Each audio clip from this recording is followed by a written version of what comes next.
So I come to you today not as a historian, even though we're going to talk a fair amount about history, and not even as a Vermonter. I've been here about 15 years now, and it's been a wonderful 15 years, but I think I have about another 185 years to go before I would be considered a real Vermonter. My son has a slightly better chance. He was born up in Addison County, but as the old saying goes here in Vermont, just because a cat has kittens in the oven, don't make them biscuits. So I'm not sure that he's going to be able to qualify either. So I bring an outsider's view. The first time I came through Vermont, I was 17 years old. This was back in the 1970s, one of those long-haired hitchhikers on the side of the road, just seeing what was out there. And I was immediately charmed by Vermont. It was very different from the landscape that I was used to in Oregon. Seeing all of these beautiful little villages surrounded by forests was just an eye-opener to me. And so later on, I made every effort I could to come back here as much as I could. And I have to tell you, in other parts of the country, even a term like village seems almost medieval. But here, when I think about villages, I think of human-scale inhabitations built, of course, before automobiles determined how rural environments would be settled. And you go out west, whether it's Oregon or Montana or wherever else, the settlement of rural places that occurred after the invention of the automobile just don't have that sense of a community center. So that's one of the things that I really love about Vermont here. But I do think that maybe there's an advantage to studying Vermont being from someplace else. And I'd like to steal a line from the writer David Foster Wallace, who tells a story about two young fish swimming along a stream.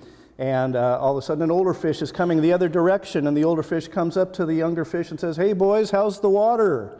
And then he swims on past, and the other two fish keep swimming, and finally one turns to the other and says, "What the hell is water?"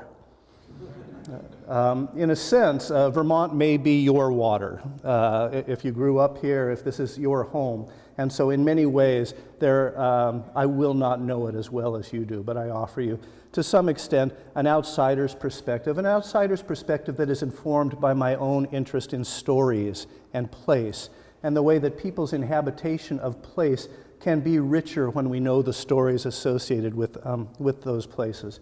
As I was just talking about before I came up here, the book that I am at work on is about learning to feel at home in Vermont, even though it is not my home, and the steps that I'm taking to try to embed myself in this place. And a part of that is learning the stories so that the landscape that surrounds me becomes animated by these stories.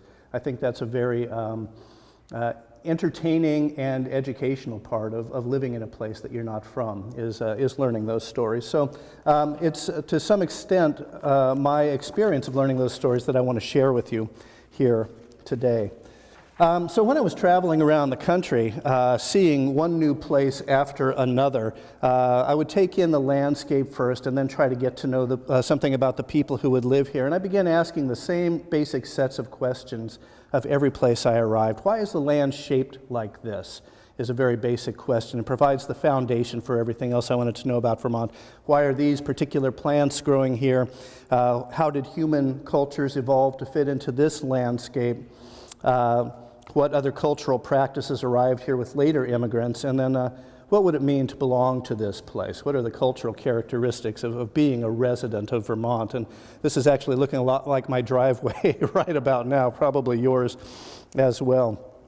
But since moving to Vermont, I've become increasingly aware of how the idea of place, even if it begins as a fantasy, can actually manifest itself and create new realities of place. And we live in a Vermont today that I'm convinced has been shaped by a series of ideas that have transformed the place. And it's those ideas that I want to look at. I suppose a more honest title of this talk would be The Ideas of Vermont, but we'll stick with just one for now. So I want to start off by thinking about that question: why does the land look the way that it is?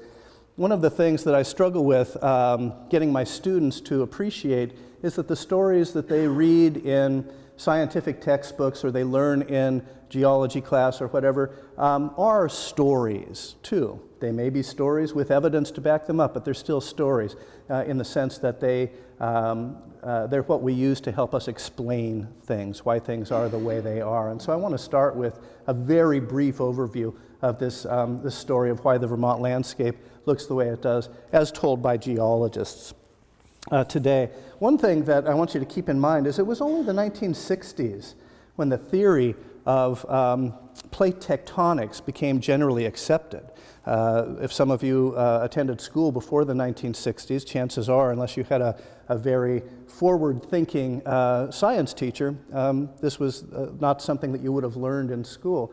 But these days it is the generally accepted theory that the continents are moving around atop magma, and the plates actually we're moving right this moment towards Japan slowly, about an inch and a half a year or so. It'll take a while to get there, but that the continents are always moving. And according to this story, on the way to forming the supercontinent Pangaea, there was an arc of volcanic islands off of what would become North America. And about 450 million years ago, that arc was pushed into the North American plate, creating what we know as the Taconic Mountains now, which we're surrounded by here. Those Taconic Mountains, which were very, very high, very steep at the time, had about 50 million years to erode before the actual meeting of the two plates, the African and North American plates, came together in a slow motion collision that formed what we now call the Appalachians, of which the greens are a part. So when we look at the tectonics and we look at the greens and we look at the differences, some of the differences that strike me are the odd shapes of some of the tectonics. I had a picture of Haystack Mountain in here a minute ago, which I think is pretty typical of that. These mountains had an extra 50 million years to erode, with the waterways that were carved into the mountains widening and widening and widening, and then the glaciers, of course, coming in later and plucking off rocks here and there. The greens went through that process too, but they're 50 million years newer, so they remain higher. The gaps between the mountains remain steeper, less dug out, that sort of thing. What might they have looked like originally? Well, apparently the process that created the greens and the tectonics is very much like the process that created the Andes. So if we go and look at what the Andes look like today, it's very likely at one point that the greens and the tectonics looked something like this. But remember, 400 to 450 million years is a long time to erode, and the fact that we still have mountains 4,000 feet high in the greens suggests the power, I guess the massiveness of those original mountains that we still have so much left. And so it's a testament to the power of water and weather and time that our mountains have ground down to the extent that they have so much. So this helps us understand at least why there are mountains here. But the next step in understanding why the mountains look the way they do is another lesson, a much more recent lesson in geology that has to do with the glaciers. It's suggested that there were between 19 and 20 different ice ages over the last 2 million years that would have affected this part of the country. The last one would have left here about 13,000 years ago and left Vermont much like mud season, I suppose, today, but without the trees and that sort of thing. But the glaciers that were here were well over a mile high. And as I try to get my students to understand what these glaciers might have looked like, I ask them to start by imagining a two-story house, about 25 feet high. And when you have, if you can imagine 4 of those houses stacked atop each other, we're up to 100 feet. That's a pretty good start. So now imagine 40 houses, and we're up to 1,000 feet, but we're still not even halfway there. So we have to imagine, at least 100 two-story houses, and probably at least halfway to 200 two-story houses stacked atop each other to understand what it would look like to look up at a glacier in Vermont, 14,000, 15,000 years ago. Enormous weight in that glacier depressed the crust of this part of the earth about 450 feet.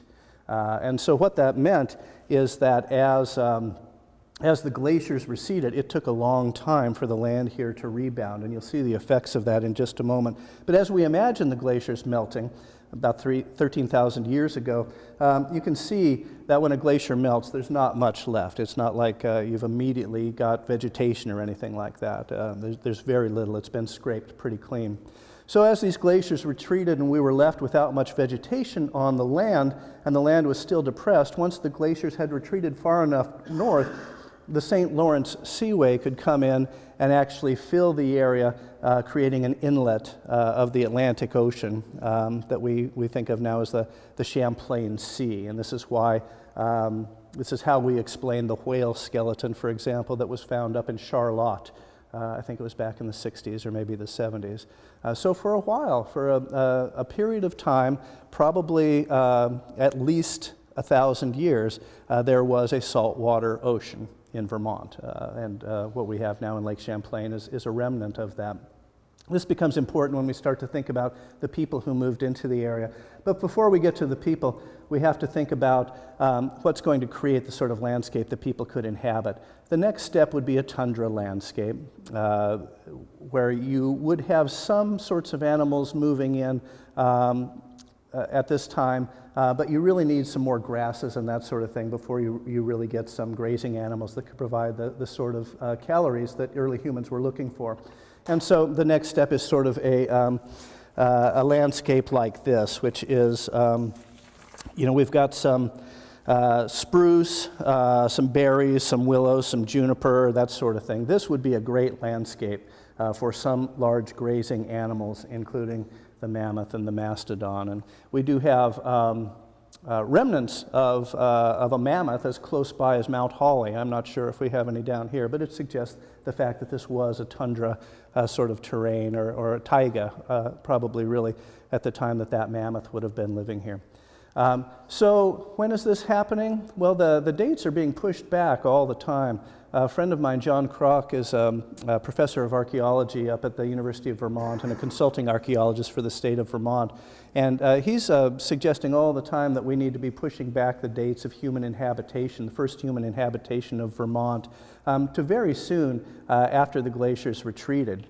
And even though we usually associate the first humans in Vermont with sort of a Clovis technology, which is large projectile points that would be perfect for hunting mammoth or mastodons or those sorts of large animals. Caribou as well would work. John Kroc suggests that probably the greatest lure to humans to come into this area was the bounty along the Champlain Sea, the maritime bounty that they could have taken advantage of.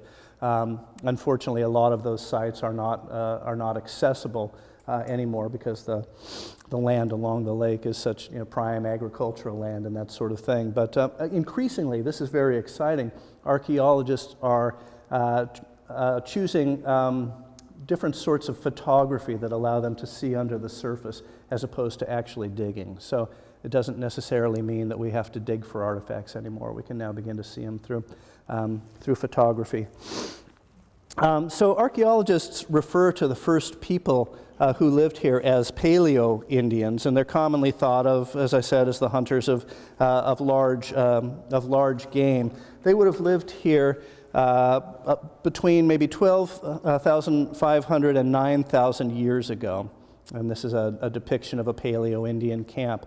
Now we get to the idea of Vermont. You've got to have people here before you can have an idea of Vermont here. So what was the idea of Vermont like to these Paleo-Indians who first moved into the area back then? Sometimes when we think about Paleo-Indians, these early hunters and gatherers, we tend to think of them crossing great distances. And I think this is in part because of the way that we imagine people crossing the Bering Land Bridge.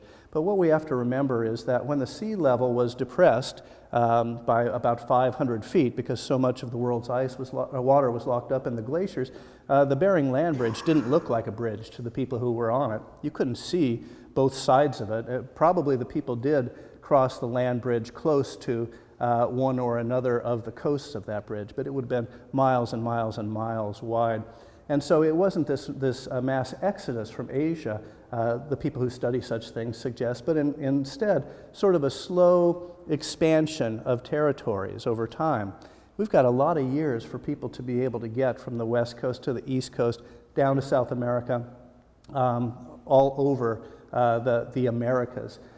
In fact, it's I say in fact, that's not right. In theory, it's quite probable that the first people who came into Vermont had been inhabiting the Hudson Valley, or at least this part of Vermont. The other side of Vermont, they would probably have been inhabiting the lower Connecticut River Valley. And would have known about this land maybe a generation or two before they moved here. Oh yeah, sometimes, you know, my grandpa would go over there to find caribou or something like that. It might be a place that people visited once or twice in their life. But over time, because it was familiar territory, they would go a little bit more, and before too long it became a part of their territory as well. So it was never, I think, the idea of somebody wandering into a brand new land and seeing it for the first time. That's not my sense of the way that it probably happened. It was simply an expansion of territory over time. That's important. If you're in a hunting-gathering community, that depends on local knowledge for your basic subsistence. So the Paleo-Indians were here for a good while. We have sites, Paleo-Indian sites up in Shoreham, Addison, Bristol, Ludlow, Leicester, Brandon, and of course over in Washington County, New York. By about 10,000 years ago, though, things had to change. First off, there was an extinction of most of the larger animals. And this wasn't just in North America. This was around the world that we see an extinction. There are competing theories about what drove these larger animals, mammoth, mastodon, saber-toothed cats, dire wolf, that sort of thing, to extinction. Some people think it's overhunting. Some people think it was climate change. Some sources suggest that it was probably a combination of the both. But the climate was changing. And when the climate changes and the available food supplies begin to change as a result of that, the technology has to change too.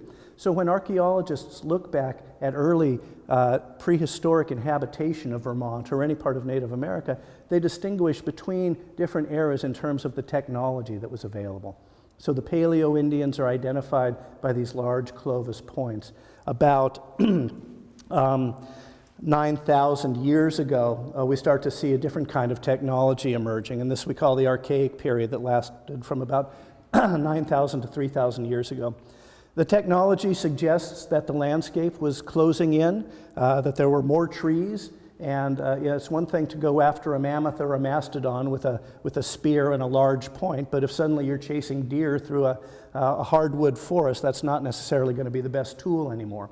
Unfortunately, bows and arrows were still a couple thousand years down the road, so the next sort of tool used for bringing down game would have been projectiles on shafts that were thrown by an atlatl, so a long-handled throwing extension device, which, interestingly enough, the use of banner stones, which are weights that were used on atlatls, seems to overlap pretty perfectly with the presence of ironwood trees. So that suggests, even though wood doesn't last over the thousands of years that allow archaeologists to find that, that the atlatl handles were probably made of ironwood. There's many archaic sites around. Certainly Vermont was well inhabited by this period, and in fact there's a site up near where I live in Poultney. Actually, I used to live right next door to it before we knew that that was an archaic site. And I've been working on an article for a while now about trying to imagine what that encampment would have looked like based on the tools that were there. Among the other tools was a fairly large pestle for grinding something. What would they have ground? Very likely nuts. We were dealing with a mixed hardwood sort of forest here during the Archaic period that would have favored some of the nut trees that we have today, some beech and oak and hickory and that sort of thing, as well as chestnut, which was once one of the dominant trees of the Northeast. So that tells us a little bit about the life that they were living here. They would have hunted with bolas, like the bolos that we associate with Bolivia and other parts of South America, the two stones on a long strand of some sort of rope that could be swung around the head and probably used to hunt waterfowl during the migration seasons. The fact that we found a pestle there, which suggests the fall, because if you're going to be grinding nuts, that's the best time to get them, and also these bola stones, which could have been used during the fall migration of large birds, gives us a pretty good sense that that was probably an encampment used during the fall. Pre-sedentary native populations tended to have seasonal encampments. They would move from one part of the state to another, depending on the season. So that was probably a fall camp. During this period, they also were using dugout canoes, and I was walking the site. Once I realized what was going on in the site, I started bringing down everyone I could to walk the site with me: archaeologists, Native American storytellers, artifact hunters, that sort of thing. And one Abenaki man that I was walking the land with said, you know, it'd be interesting to get a look down at the bottom of this lake, because when they were using dugout canoes, frequently when it was time to leave that campsite, they would fill the canoe with stones and sink it to the bottom so that when they came back the next year, they could unload it and get it back up to the top. That's something I'd love to do one of these days, but I don't know that I'll ever get around to it, frankly. So that's sort of the Archaic period. One interesting thing about the Archaic period is by about 5,000 years ago, the temperatures were actually a little bit warmer than they are right now. And then we went through a sort of mini ice age after that. But this was followed by a period that we now call the Woodland period. And the Woodland period begins to look very much like what we associate with Native American inhabitation. The switch was made from dugout canoes to birch bark canoes. The bow and arrow was developed. Pottery was developed, and that's very interesting, because if you're going to use pottery, chances are that means you're going to stay in one place a little bit longer. It doesn't make much sense to travel with pottery, which is so fragile. So at least you have to have a place that you're going to be fairly sure of coming back to, where that pottery can be stored. When I was teaching for a year out in Michigan, I went and looked at a site that was a storage site for certain wild-crafted edibles, some roots, and also some corn. And there had been a large pit dug out, and in that pit were a number of ceramic pots filled with grain and that sort of thing. So that might have been the kind of thing that they would have done during this period. The people who inhabited Vermont during the Woodland period very well may have been the descendants of the people who were living here at the time of contact. For most of Vermont, that means the Western Abenaki. For the southwest corner, that means the Mohican people. There's some dispute over who might have been living right in this area, and it's a little bit clouded over, because about 3,000 years ago, these Iroquoian-speaking people moved into the Adirondack, across New York, actually. The people we know today as the Iroquois, but Haudenosaunee is the name they have for themselves, people of the Longhouse.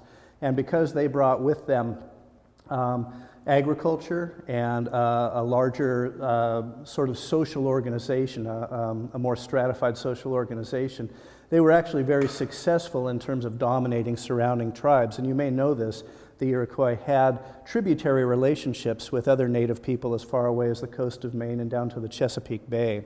So they would send out these large parties demanding tribute, and if they didn't get tribute, they would send out their war parties. Well, if you're going to get from New York over to the coast of Maine, chances are you're going to go down around the southern end of Lake Champlain, as opposed to loading everybody in canoes, and sending hundreds and hundreds of people across the lake. So I think probably during that time, this area emptied out a little bit, not completely, and that's an important point. But neither the Mohicans, who are associated with the Hudson River, the northern Hudson, nor the western Abenaki, who are associated with really everything from Lake Champlain over to the White Mountains, would have wanted to be in the way of the Iroquois when they came through.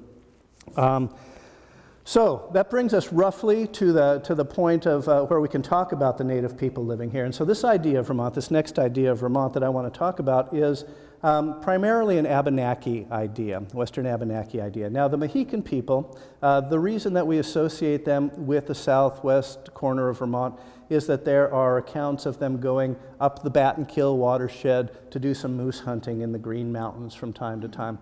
Doesn't suggest necessarily that they lived here year-round, but that was one extent of their hunting territory. But Mohican comes from the word Mahiaconic, which is their term for the Hudson River. And more specifically, Mahiaconic is the place where the river turns around. And as you may know, the rising and falling of the tides can be felt up the Hudson River about as far as Troy, New York. So that was really the place where they associated themselves with.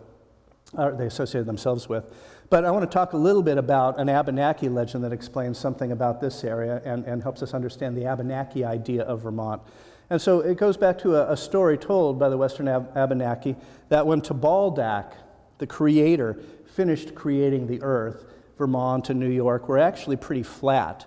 But he was done creating them, and he wiped the dust off his hands. There was still enough of this magical creative power on the dust that as it sprinkled down onto the earth, the dust began to form itself into a shape, and before too long, there was a head rising up out of the earth and a pair of arms and a large human-like creature, but very large, sitting up, at least the upper torso, looking around and wanting to see more.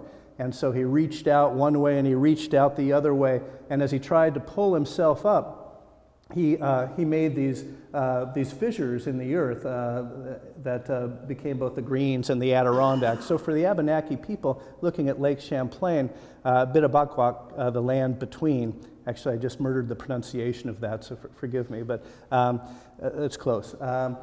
That the Greens and the Adirondacks would have been created by Odziozo as he was pulling himself up out of the earth. Well, Tabaldak, the creator, came over and was surprised to see him, said, "What are you doing here?" And he said, basically, "I'm trying to get a better look." And he said, "Well, why don't you make some legs for yourself then?" So Odziozo made some legs for himself and was finally able to stand up, and Tabaldak said, You're incredible."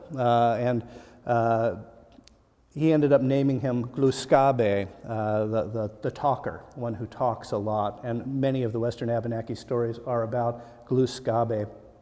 But the point is that for a Western Abenaki living on the shores of Lake Champlain, to look at either of these mountains is not just to see mountains, it's to see a story that has to do with the creation. It might be equivalent to some of us who grew up in a Judeo-Christian tradition, being in the Holy Land and walking around and saying, "Oh, this is the place where that event occurred," or "This is the place where that happened." To me, there's something magical that happens when you have these kinds of stories, when you have access to these kinds of stories. So we have two stories here of the creation of the Green Mountains and the Taconic Mountains, one from geologists, one from the native people who lived here, who still live here. Excuse me. We might be tempted to say, well, of course, the geological story is true and the Abenaki story is just a myth, and we could be forgiven for doing that. I would much prefer to just put these stories in a bundle together and say there are lots of stories about this. And yeah, the scientific evidence suggests this one. Native Americans suggest another story. Leslie Marmon Silko, the Laguna Pueblo storyteller who won a Pulitzer Prize back in the 70s for her marvelous novel, Ceremony, talks about the role of stories in oral cultures and says, nobody expects there to be one right story. What you do is you have all of these different versions of the stories told by different people reflecting the proclivities, the family biases, clan biases of different people, and you put them together and just assume that the truth is somewhere in the middle of all these stories. I think there are things that can be learned from the older native stories that do resonate with a certain amount of truth, if nothing else for helping us understand the way that this landscape would have seemed like to people a long time ago, long before the Europeans showed up. So the idea of Vermont by about 1500 is Endakina, which is an Abenaki word, basically meaning the homeland. The Abenaki, by the way, the Abenaki term means the people of the rising sun or the people of the east, but that's what other people called them. They call themselves Alnobak, which means the real people, and most Native American populations refer to themselves as the real people or the people, and then there are those other ones, and so you need names to distinguish who you are from other people. But Endakina is basically a homeland. This is the place where we live. Well, that changed pretty quickly in the 1500s. The French moved into the area, the Dutch came up the Hudson, and the thing that changed most quickly, this period that we call contact, has to do with diseases. In many cases, diseases reached Vermont long before Europeans reached Vermont. If you think about it for a moment, European traders along the coast of Maine might spread some of the diseases to the Penobscot or to the Eastern Abenaki, who would then trade with people further inland who would trade with people further inland. And so the diseases to which Native Americans had no immunity are often referred to as the shock troops of European colonization. What it suggests is that before the native people, in many cases, had any contact with Europeans, they had already been to a great extent decimated by disease. And let me just give you an example of this decimation. In the region of Vermont, these are just the recorded epidemics, starting in 1535 with an unidentified epidemic, another one about 30 years later. Then 15 years later, typhus, another one 30 years later. And then it starts getting closer and closer. Smallpox in 1631, 1633, 1639, and just on and on until, really we're looking at every few years another epidemic sweeps through the area. And Dean Snow, who compiled many of these figures, estimates that probably there was a 98% reduction from pre-plague populations of the Western Abenaki. This is not unique to the Western Abenaki.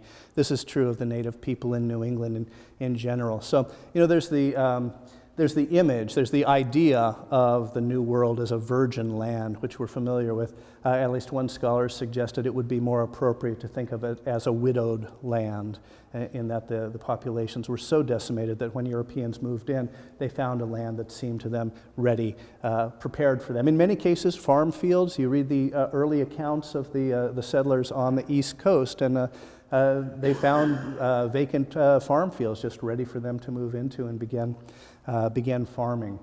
This fit in nicely with the idea of Vermont, or the idea of the New World that was characteristic of the newcomers from Europe. And we can trace this back to John Locke and other philosophers of the period, that basically land that was not being used is land that was being wasted. And so there was a set of values on the part of the European colonists that suggested we need to put this land to work as soon as possible. And even if there were still Native Americans around, assuming that they were moving from place to place seasonally, if they didn't happen to be in that place where the Europeans arrived at a particular time, that was seen as vacant land. There's actually, I don't know, how many of you grew up in Vermont? Can I see a show of hands? Oh, good, a fair amount of you. Feel free to correct me on everything I've got wrong by the end of the talk, by the way. But up until about 1980, the history books about Vermont suggested that Vermont had been uninhabited by Native American people. And in part, this was a story, an idea of Vermont that was perpetuated by people over the years simply because most of the people, well, this has to do with the French. Maybe I should get into this in another moment. Most of the Abenaki, by the time settlers moved into Vermont, had either escaped up to Odenak, St. Francis in Quebec, or were keeping themselves as scarce as possible. Most of the Abenaki had been baptized up in St. Francis and could identify themselves as Canadians, and that's frequently what happened too. We'll get to that story a little more in just a moment. Pardon me.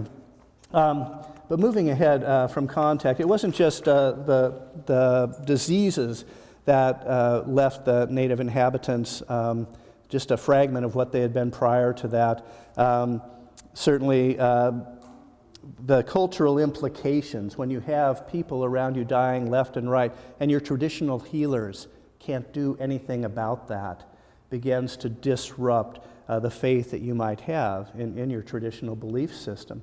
As tribes became greatly reduced in number because of the diseases, they ended up taking in people from other tribal communities to try to bolster their numbers. In fact, one very common thing to occur in the 15 and 1600s were wars of captivity, where native peoples would actually go to war with other native peoples to try to get captives and bring them in and bolster their population as well. And it worked especially well with young children who were able to be brought up in that culture. But obviously trade as well. Imagine just for a moment that you're an Abenaki or a Mohican in the 1500s, and all your life you have been cooking food in a kettle made of birch bark or elm bark. And the way that you can heat up something without burning the kettle is to heat stones and drop the hot stones in it. And that's just the way that you heat water or anything else as basic as that. So imagine the first time you see another family that has a brass kettle, and they can put it right on the fire. And they can do whatever, make some sort of stew or something like that, and then wash out the pot, and it can be used again. I can only imagine what that must have been like for the people.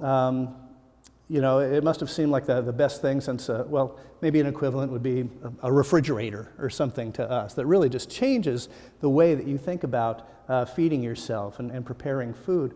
Unfortunately, to get that kettle, you're going to need to provide a fair amount of whatever sort of exchange you can come up with. And in the early days, of course, that was primarily beaver or other fur-bearing pelts, the pelts of other fur-bearing animals. This is interesting because in the original Vermonters, a wonderful book about Vermont Indians by Haviland and Powers, they talk about the rituals that had been associated pre-contact with hunting beaver, and the fact that every part of the beaver had to be used, that the bones of the beaver had to be treated with respect, and that you would not take more than you use. And there are actually stories that tell what happens if you take more than you can use. So a very old and long developed tradition, a ritual of only taking as much as you need. All of a sudden you need 6 pelts to get a brass kettle. That means that you have to violate those rituals. You have to put away the old traditions, which seem suddenly outdated or ineffective in an age where people around you are dying left and right. And so we see the disintegration of the tribal cultures happening at a number of levels. So in a sense, one of the sad parts of this story is that because Native peoples were already so decimated by disease and transformed by the cultural impacts of colonization, we never really had anybody get a good look at what pre-contact Native American societies looked like. Maybe the closest thing we have is when Lewis and Clark crossed the country and encountered people for the first time, but they often found, they got all the way out to Idaho, and the Shoshone people out there already had the marks of smallpox on them. So, the diseases really went far ahead of the Europeans. But we don't know what intact Vermont native inhabitation looks like. We can draw conclusions based on the artifacts and on the stories, but nobody ever really saw untouched Vermont native inhabitation. Well, so as the Europeans moved into the area, and I want to think about their idea of Vermont, of course Samuel de Champlain, Champlain, if you want, was the first European to come down Lake Champlain. And most of you probably know this story. The French were interested both in saving souls, and they brought the Jesuits with them, but also in creating a supply network for the furs that they needed for the European market. And because the first people they encountered along the St. Lawrence Seaway were Algonquin-speaking people, relatives of the Abenaki, relatives of the Mohican, they allied themselves with the Algonquin speakers, and the Algonquin speakers were eager to enlist the help of the French against their enemies, the Iroquois. So when Champlain came down into Lake Champlain, he was coming with a group of folks from the St. Lawrence Seaway to pick a fight with the Iroquois and to demonstrate the dominance of the Algonquin-speaking people's new allies. It's clumsy to say Algonquin-speaking people. Let me just explain briefly why I do that. Algonquin is a language family. All of the different tribes most of the different tribes from the Chesapeake Bay on up into the Canadian Maritimes spoke some version of an Algonquin language.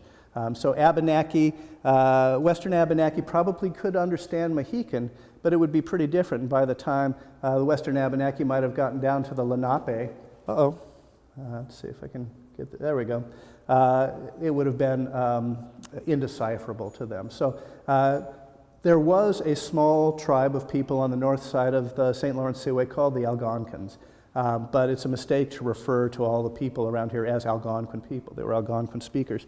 Anyway, so Champlain went down, picked a fight with the Iroquois. It seems pretty certain now that fight would have taken place at what is now Ticonderoga. Champlain and one of his colleagues had their blunderbusses with them, or their arquebuses actually. and shot some Iroquois chiefs, and the Iroquois retreated, and that was the beginning of French or European and Indian relations in Vermont, even though it took place on the New York side of the river. The French actually had an idea, by the way, of turning the west side of Lake Champlain into these seigneuries. And if you, have any of you seen Jan Albert's book, Hands on the Land? That's a beautiful book, sort of a cultural history of Vermont. There's a map in there, which I tried to find a copy of, that shows the plan for these seigneuries. The idea was that retired French soldiers would be given grants of land along the west side of Lake Champlain. Great idea, a way to settle the land. Unfortunately, none of the French settlers wanted, or none of the French soldiers wanted to stay here when their time was up, in part due to the lack of potential mates and that sort of thing. It was certainly frowned upon for them to intermingle with the native people, so they were anxious to get back to France. So it never really paid off. But most of Vermont was part of New France for this period, right up until what we now think of as the French and Indian War. So throughout the first half of the 18th century, the 1700s, the idea of Vermont to Europeans was, don't go there, that's a very dangerous place. The French were sending down their allies, including the Western Abenaki from Vermont, to push back any attempts by English colonists to settle in what they thought of as New France. So some of you may know of the Deerfield raid over in the Connecticut River Valley, some of the other raids over there. That was usually, these raiding parties were made up of 2 or 3 French officers and some usually Western Abenaki fighters to go down and keep anybody from settling in this area. So nobody, no European in his or her right mind would have dreamed of settling in Vermont right up until 1760, when the French were sufficiently pushed out of this area during the French and Indian War that it suddenly became safe. So for a while there, Vermont was a no man's land. As I mentioned, the Abenaki had chosen the wrong side to ally themselves with, and so when the English won the war, the French or the Abenaki knew it wouldn't be a good idea to stick around much anymore. So again, they either went up to Odanak in Quebec or passed themselves off as French and kept a low profile as much as possible. This remains important for a while because as recently as the first quarter of the 20th century, with the Vermont eugenics experiment. I don't know if you've heard anything about that. It was an attempt to sterilize undesirable elements of the population, and the Abenaki were identified as one of those undesirable elements. So if you were Abenaki and living in Vermont during that time, you would have said, I'm not Abenaki, I'm French Canadian. And my family's lived here for a long time. So anyway, once the war was over and the Abenaki were out here, you suddenly had this great expanse of empty land just waiting to be filled, a land of opportunity. This is around 1760 or so. And there was a real push, a real need for empty land. So the idea of Vermont in 1760 is, wow, we can just move just up the river from Western Connecticut, Western Massachusetts, and there's all of this land waiting. One of the pressures pushing people up there has to do with the Great Awakening, starting around the 1740s, a religious revival sweeping not only North America, but England as well. And as a part of this Great Awakening, the Calvinists, the descendants of the Puritans, many of them were converted during these Great Awakening revival sessions.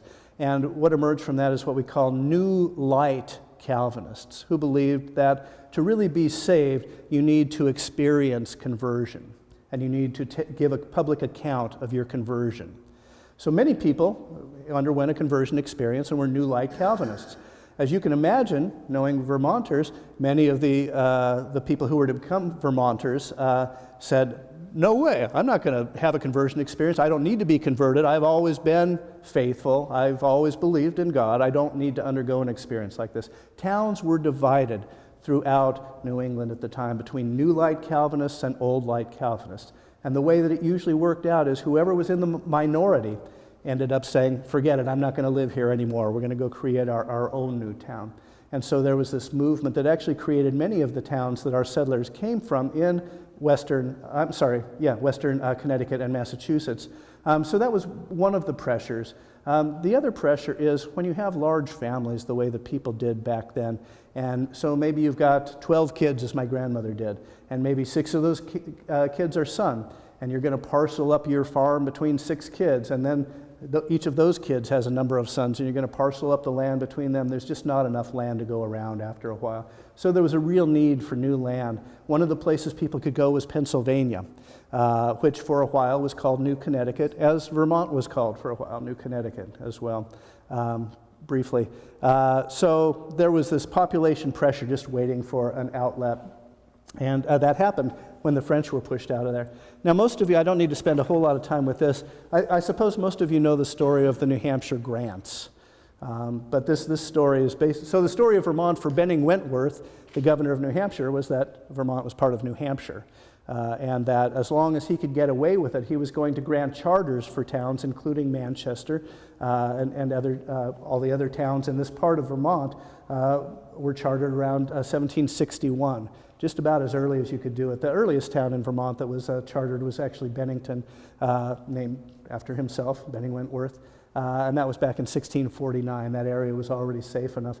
What made this a complicated situation is that the governor of New Hampshire didn't actually have a legal right to grant this land, but given the slow process of communication between Europe and the New World, he had a few years to work with before the king could catch up with him.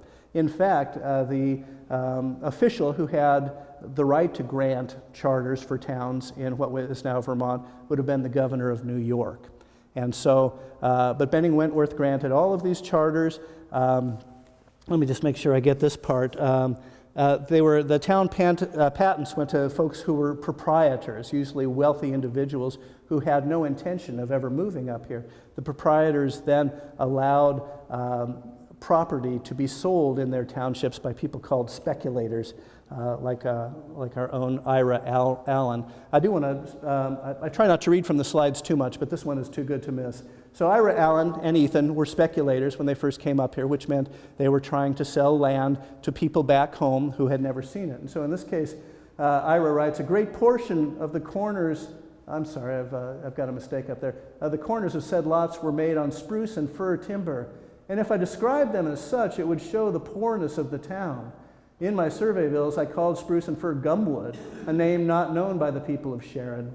They asked what kind of timber gumwood was. I told them tall, straight trees that had a gum. So he was selling land to people back in Connecticut that was really poor land, and he was doing everything he could to obscure the fact that it was poor land.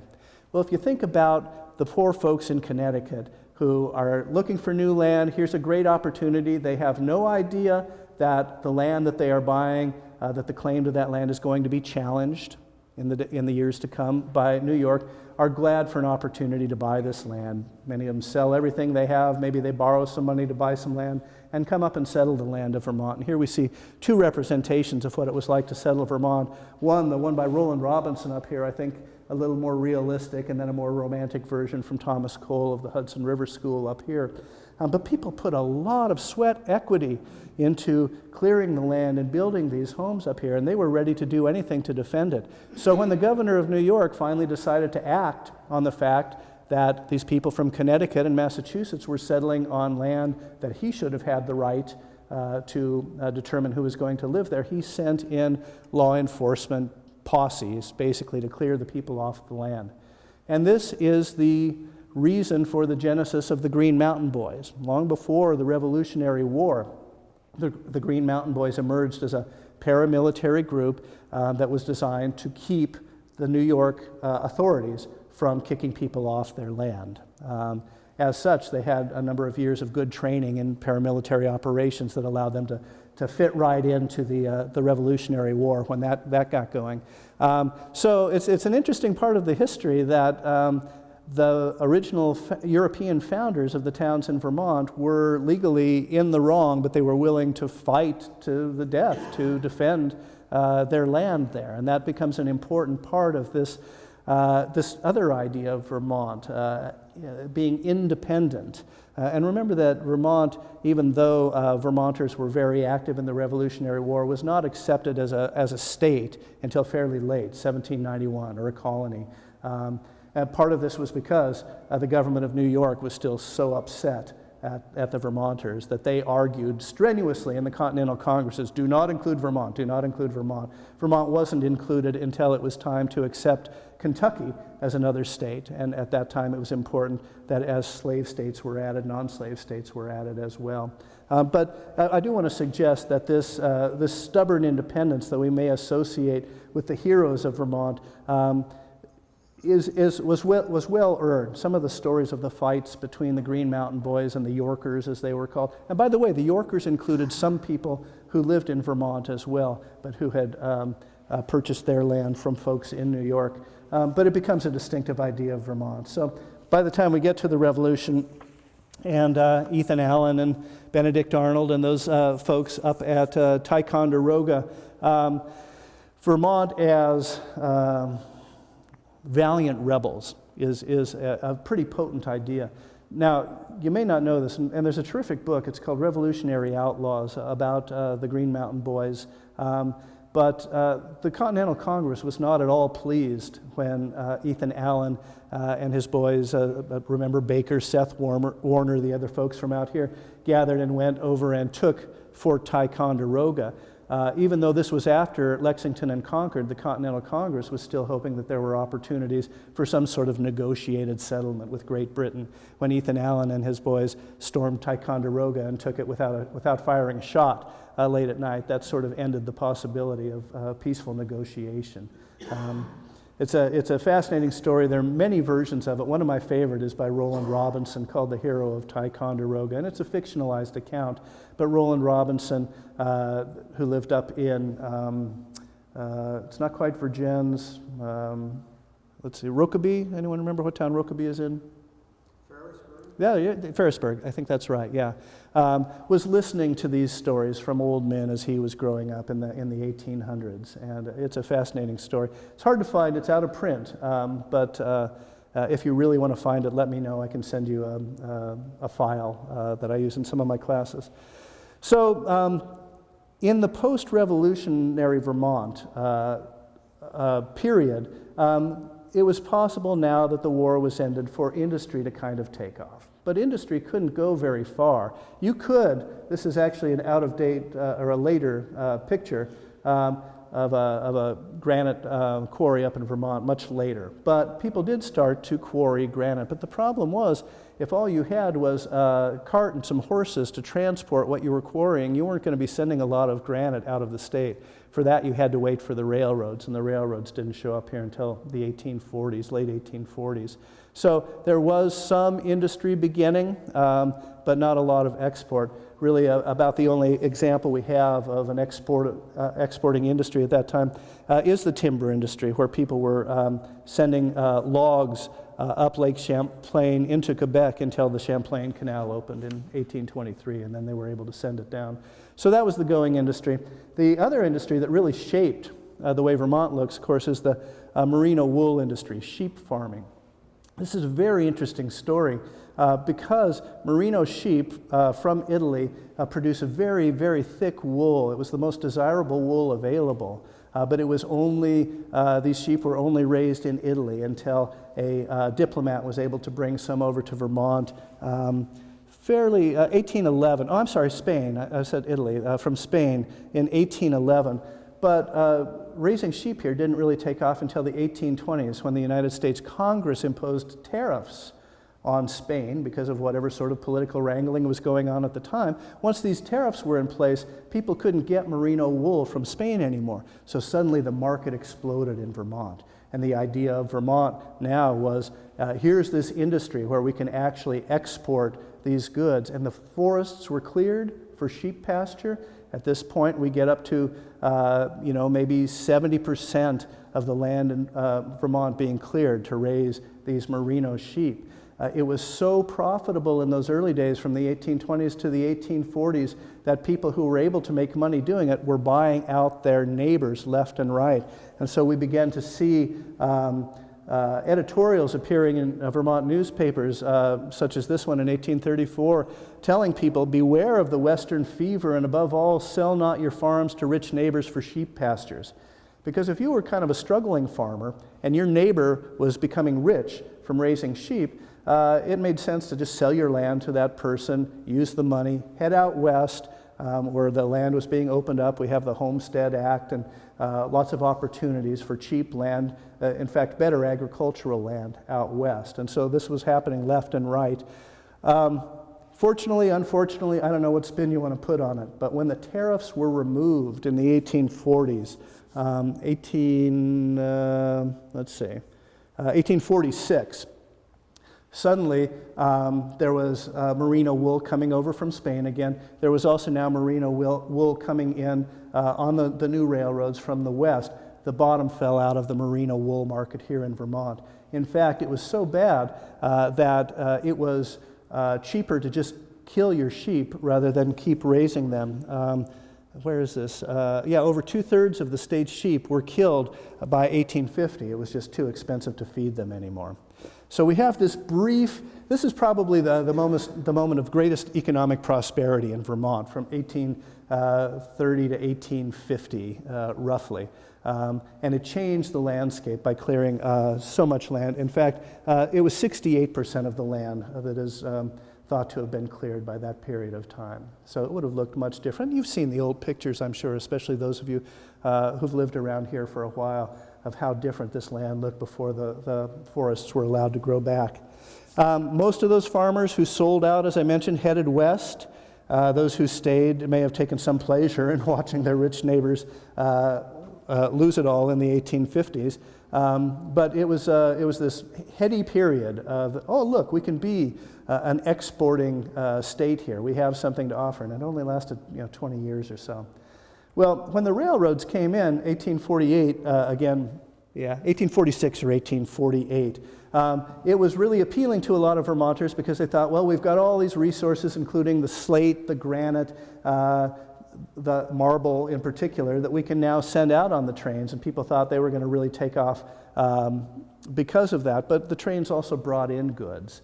And in fact, it turned out that people were able to buy things more cheaply that were produced other places with larger populations of workers than could happen here. So even though there were economies or industries that were fairly healthy during this time, we never again became the sort of exporting state that we had imagined. By 1860, the brink of the Civil War, half of the towns in Vermont were losing people. There just wasn't the economy to be able to support people here. The land wasn't rich enough to be able to support the kind of agriculture that could happen other places. So we were already losing people before the war started. Well, between the depletion of the soil nutrients and the staggering losses of population in the Civil War, 1 in 7, the opportunity for cheap land out west, over 1/3 of Vermont's natives had moved out of state by the 1870s. Huge population loss. Between 1880 and 1890, populations fell in 81% of Vermont's towns. So this, if you want to think of this area, the story of Vermont during the last part of the 1800s, we might think of it as the absence of opportunity. There's nothing to do here. If you want to succeed in life, go west, go someplace else. There's just nothing to make it on here.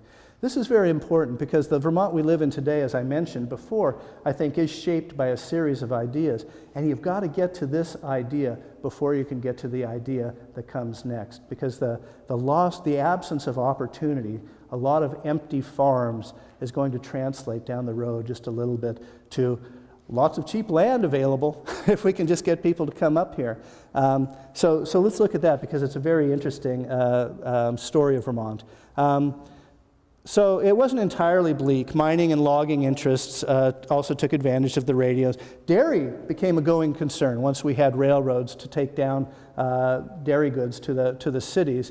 If you were close enough, if you were on a line of a fast enough train, you could actually send milk down to some of the cities. If you weren't that close, you could make cheese and send it down. So the dairy industry started once the railroads were here to be able to do that. And then refrigerated rail cars appeared in the 1880s and opened even more access to urban markets. But a century ago, people who vacation in our state arrived on trains, and those who could afford to stay in hotels, the people who came could afford to stay at hotels in towns or nearby resorts. But the state was unable to compete with its neighbors to the east and west Vermont had the White Mountains, this sublime landscape, wonderful, rugged, snowy mountains. Vermont had the Adirondacks. New York had the Adirondacks. And what did Vermont have? A bunch of abandoned farms and the fairly gentle, by comparison, Green Mountains. So how are you going to lure people to a place like that? Well, as early as the 1890s, we see the Vermont Board of Agriculture promoting a different kind of tourism. Come to Vermont and experience the way life used to be. That's the key right there. I think of that as the turning point. When some person in Montpelier or wherever came up with this idea, we don't have mountains, we don't have industry, we have a lot of empty farms, hey, people can come up here and experience an earlier way of living in the United States. Because remember, during this period of time, major industrial growth in the United States, a lot of immigration, especially from South and Central Europe, people who lived in the cities along the East Coast, in many cases, were becoming increasingly uncomfortable to be surrounded by neighbors who spoke different language, had different customs, worshipped in different ways. And so the idea that you could come up to Vermont and get away from all that, you need something urban and crowded and messy and noisy to want to get away from in order for Vermont to seem appealing at this time. There was by the turn of the century, the state was hosting over 50,000 tourists a year. And those were mostly farm visits. We'll talk about that in just a moment. But as I mentioned, there was an ethnic component to this. The Vermont was being, let's see, where is this? Yeah. State publications assured potential visitors that rural Vermonters descended from settlers, quote, almost wholly of the Puritan stock, almost all of English ancestry. So the kind of trepidations they might have had about what this country is coming to with people of such different cultural backgrounds could be assuaged by moving or by coming up and visiting Vermont and being surrounded by the descendants of Yankees. It's worth mentioning here a quick side note. I want to show you a poster that you may find disturbing. That actually advertises an event held on property that I lived on for a couple of years here. And most people aren't even aware that the Ku Klux Klan ever had a presence in Vermont. But the 1920s actually saw the Ku Klux Klan spreading throughout the United States. It was at the time it was known as sort of a family values, traditional family values, Protestant values. And so you can even see in this particular poster, all Protestants are welcome. The Ku Klux Klan in Vermont wasn't necessarily associated with the kind of racial discrimination, although there's a wonderful, novel, Karen Hess's novel, Witness, about racial discrimination in Vermont during the 1920s. But they were more concerned about Catholics at this time.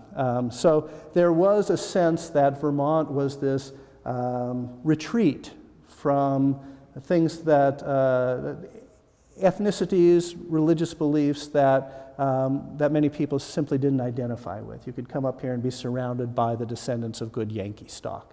I don't want to put any kind of judgment on that. For me, this has been fascinating as a writer because I want to understand the people who lived on the land that I lived on, who hosted this rally with I think we've even got a cross burning, a fiery cross and ceremonial advertised here. I can't think of them as bad people. I know their grandchildren. I've heard stories of them as being loving grandparents and that sort of thing. So it complicates the sort of knee-jerk reaction that we might otherwise have to intolerance. And for us to take the values that have evolved over generations and hold people from an earlier time to those values, I think is a little unfair. And I don't in any way mean to speak in defense of the Ku Klux Klan, but simply to suggest that the people who were living here at the time obviously felt threatened by the changes that were going on around them, and this was one easy way to express your solidarity with people who wished life was the way it used to be.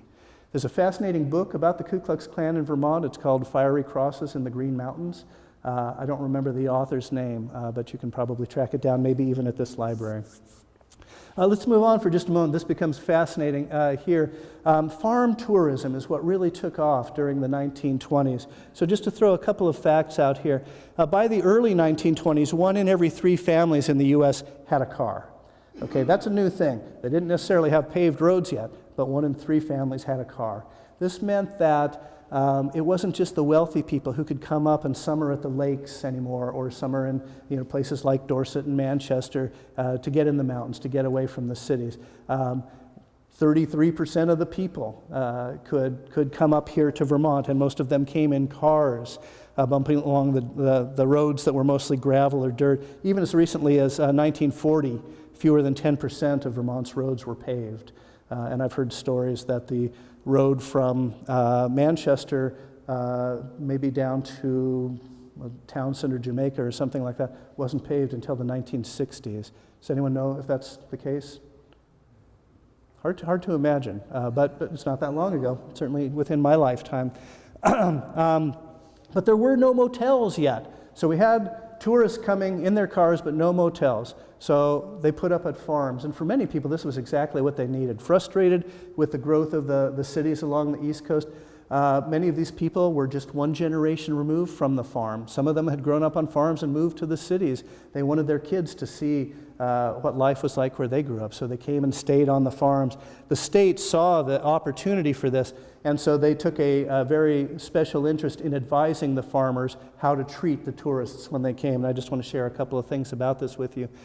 So they advised residents not to have farm machinery or chickens in the front yards, and if you raised pigs, keep them behind the barn. If you had horses, they could be out by the road, but if you had pigs, make sure they're behind the barn. No billboards were allowed, and this, of course, is something that continues to this day, but they would only detract from the experience of unspoiled Vermont. The point I want to make here is that at this point, the 1920s, we see a concerted effort on the part of the state of Vermont to create an image of unspoiled Vermont that is, to some extent, artificial. And the artificiality of this image, this idea of Vermont, we want to market this to the tourists, ends up creating a new reality of Vermont. And I'll show you how that unfolds in just a moment. But the Board of Agriculture for the state of Vermont even went inside the farmhouses to make sure that the wives were cooking the right kind of food for tourists. They weren't interested in the fried food that farmers ate. They wanted fresh fruits and vegetables and that sort of thing. Antiques were good, but it was important that you have a toilet in your house if you're going to be housing visitors. There's actually a wonderful play about this experience by a local, Dorothy Canfield Fisher. It's called Tourists Accommodated. It's a very funny play about a family, presumably down in Arlington or something like that, who want to send their daughter, help their daughter go to the normal school up in Castleton, but they don't have enough money. So somebody suggests they put out a sign in front of their house that says Tourists Accommodated. And so you get these people bumping up the roads in their cars from the city. And it's a hilarious play because Dorothy actually wrote this with a number of women living in Arlington at a sewing circle. They would all contribute their stories and she would write them down. So you get these wonderful representations of what the city people look like to the rural Vermonters at the time. It's really worth seeing. And I've been teaching this play for a few years when I do a course on Vermont literature, and I was able to convince the drama club up at the local high school in Poultney to put on a version of this play 2 years ago. It holds up really well. If you're associated with any sort of dramatic group, I would encourage you to track this down and put on a performance. So Dorothy Canfield Fisher really captured something of the moment here. But it's also worth noting, and I'm a big fan of Dorothy Canfield Fisher, that as she wanted to help draw in people to Vermont, she had a particular kind of new neighbor in mind. She wrote the text for a booklet called Vermont Summer Homes that was published by the Vermont Bureau of Tourism in 1932. And that was also at work trying to attract people to move to Vermont, not just to visit, but as Dorothy Canfield Fisher wrote, that they were interested in attracting a particular kind of person, people of superior, interesting families of character cultivation and good breeding. So it wasn't just anybody. They had a target audience in mind.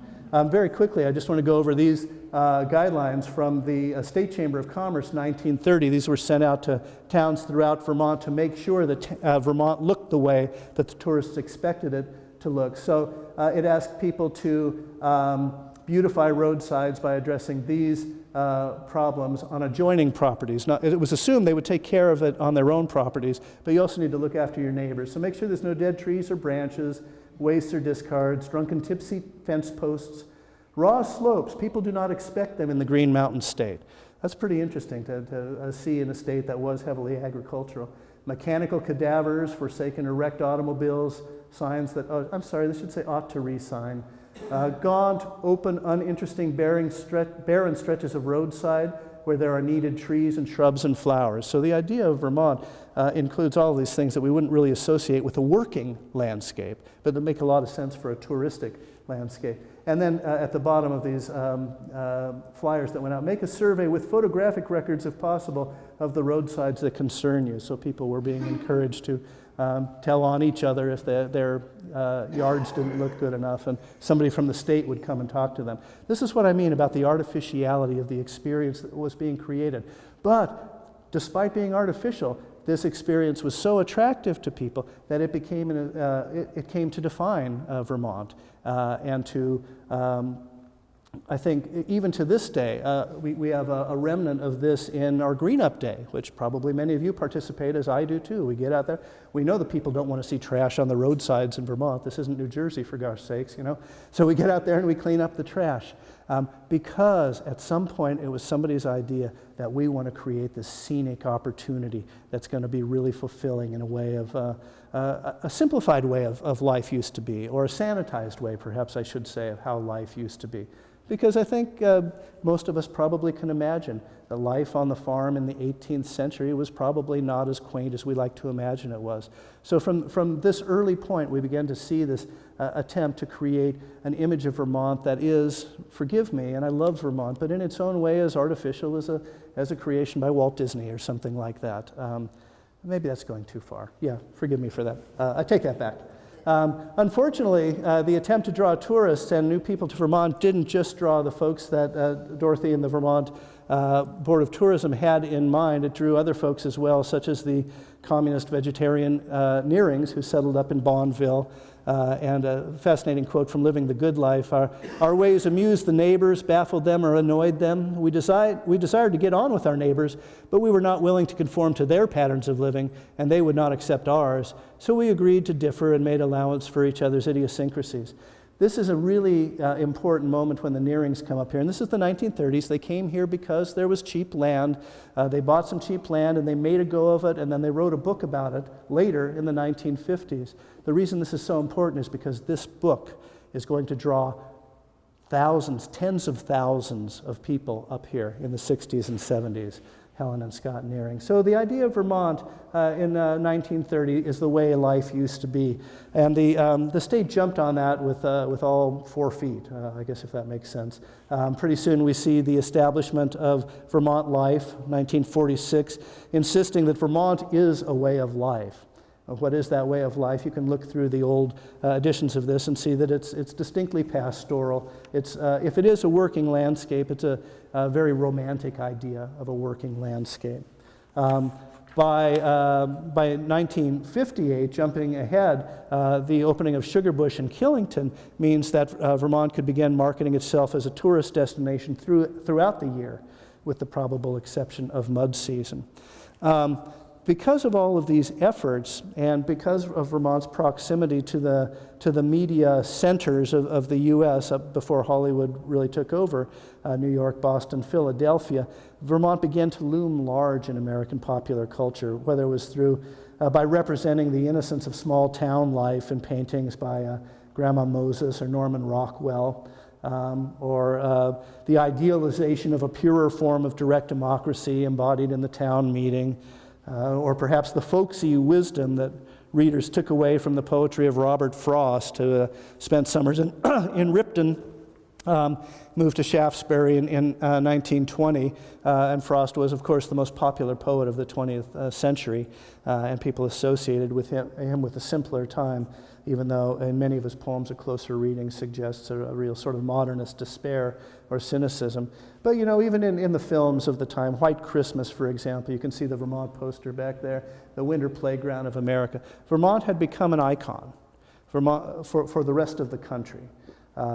This idea of rural simplicity, which is very different from some of the other ideas of rural America. You only have to think of Little Abner and Dogpatch and the way that other rural parts of America were being represented to understand that the representation of Vermont as this tidy, I guess that's the ideal word for this, a tidy, safe, landscape was going to draw people to it, and it was very effective. We began to see this by the 1950s. There's an uptick in people moving to Vermont for the first time since the 1880s, or maybe even earlier than that. And Noel Perrin, who lived over in Thedford and taught at Dartmouth College, was one of the best observers of the tensions between the people who moved in looking for this quaint lifestyle and the people who always lived here. Of special interest to him was the dedication of the cultured transplants to perpetuating these older pastoral activities. They wanted to see people farming with horses or that sort of thing, while the native Vermonters who were farming were much more interested in modernizing their setup as much as possible. So the people moved in wanting to perpetuate this artificial creation of this tidy Vermont. And, I'm sorry, I didn't move to the next slide. And so Perrin writes, he's got a number of wonderful books. He actually passed away just last year, I believe. But practically all tourists and people who move to the country do kill the thing they love. They don't mean to. They may not even realize they've done it, but they still kill it. What they bring along is a series of unconscious assumptions. It might be better for rural America if they brought along a few sticks of dynamite or a can of arsenic. So the people moving to Vermont, like myself, probably like some of you here, bought into the idea of Vermont that had been so carefully and persistently perpetuated by the state. And as we move in and we bring those assumptions with us, we have created a different kind of Vermont. Now, I mentioned the Nearings earlier were not necessarily the target audience for some of the tourist propaganda, I guess. There were other people who grew up in the 1940s and the 1950s, perhaps some of you, who also had this idea of Vermont as this wonderful, beautiful, safe place, the way life used to be. And so when, in the 1960s, some of the cultural revolutionaries got tired of fighting the battles on the streets and wanted to go back to the land, where would they go? Vermont. Vermont was the leading destination for back to the landers in the 1960s and 1970s. They came by the thousand. In fact, one estimate suggests that at least 100,000 people arrived in the 5 years following the Summer of Love, 1967. They're living on communes in all parts of the state. Imagine that, a state as small as Vermont, the population is small, to suddenly have an influx of 100,000 people with a very different set of values. Now, not all of from the traditional rural Vermonters, not all of these people stayed, but enough of them stayed that they became neighbors to the farmers, that people got to know each other, and they really did change the social identity of Vermont to a great extent. This is something that I'm afraid some of the historians, Jan Albers, even Claes and Trombielek, and I love their book, The Story of Vermont, but don't pay enough attention to. Why did Vermont go from being one of the most reliably conservative politically states in the Union prior to 1965 to being arguably the most progressive state in the Union in the years afterwards? And I'm convinced it's the influx of these tens of thousands of people who changed things around. They could have gone other places. Some of them went to New Mexico or Oregon or Northern California. But for people living on the East Coast, which of course was the most populated part of the country, Vermont was the obvious choice. And they came, probably the most famous commune of the time was over in Guilford, Vermont, down by Vernon and Brattleboro, Packers Corners, which was made famous by Ray Mungo, whose book Total Loss Farm is a wonderful account of what it was like to be a city kid coming up and trying to get back to the land. And of course, these folks didn't know what they were doing for the most part, and really relied on the good nature of their neighbors to help them figure out how do we do this? How do we slaughter a pig? How do we plant corn? So it allowed these odd sort of friendships to grow up between, again, these cultural revolutionaries and the old timers, which I think is really indicative of the distinctive nature of what it means to live in Vermont today. It's this odd fusion of very traditional and very progressive values. It's certainly one of the things that drew me here. I don't think I'll read Ray Mungo's quote, but I do want to suggest that among the many people who came up here in that period, enough did stay to influence the social politics of Vermont in some pretty fundamental ways. And I just want to go through a quick series of slides. Of course, Ben and Jerry are probably the most famous Vermonters since Robert Frost. I'm not sure about that. They're not original Vermonters. They're not native, but they're certainly associated with Vermont. Bernie Sanders obviously is at the forefront of talking about Vermont politics at the national level. I think a lot more people know who he is. He's got a notoriety that some of his colleagues don't necessarily have. Peter Schumann and the Bread and Puppet Theater up in Glover, where you can see their work at pretty much any demonstration around the country. The visionary architects who gathered together up at Yestermorrow and started experimenting with architecture in ways that nobody had really had the freedom or the space to do before. The folks up at the Intervale who really kicked off the local food movement that now is across the country. People are increasingly buying their food at farmers markets and supporting CSAs and that sort of thing, but they were doing it here in Vermont before they were doing it anyplace else.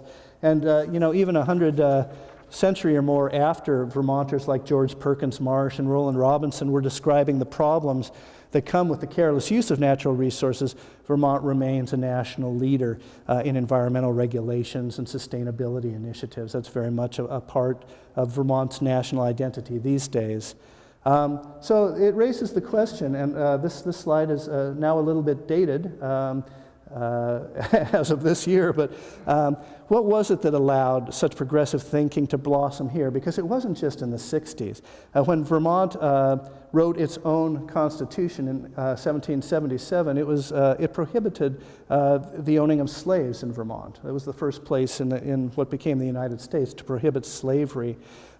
We can find a whole series of progressive movements leading up to the legalization of civil unions in 2000, the campaign to ensure health care for all Vermonters. We see this history of wanting to protect the rights of other people. So that's combined with this other sense of letting other people live the way that they want to live. I mean, that's one of the things, I think, that allows this kind of social coexistence to happen, is that Vermonters, by and large, feel like what somebody else is doing is their business, and they don't have to share the value. So there's a space for people to be a little more experimental.